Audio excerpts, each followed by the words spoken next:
Hello, welcome back. In this video, I will introduce you to CAN protocol self-learning kit.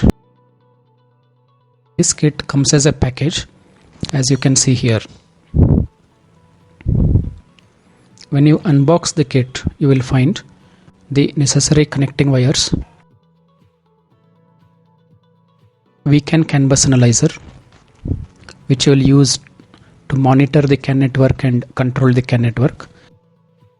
The backside of this device has the connection details, as you can see here.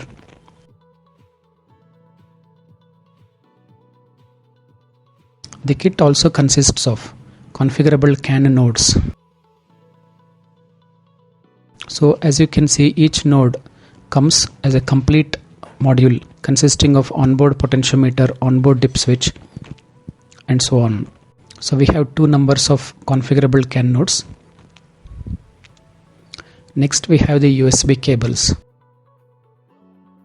One side of the cable is to connect to the computer and the other side is to connect to the devices. So we have three USB cables, one for the CAN bus analyzer and the remaining two for the two configurable CAN nodes. So the kit comes with CAN bus analyzer, two CAN nodes, USB cables and interconnecting wires.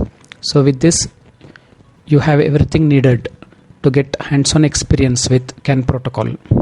Thank you.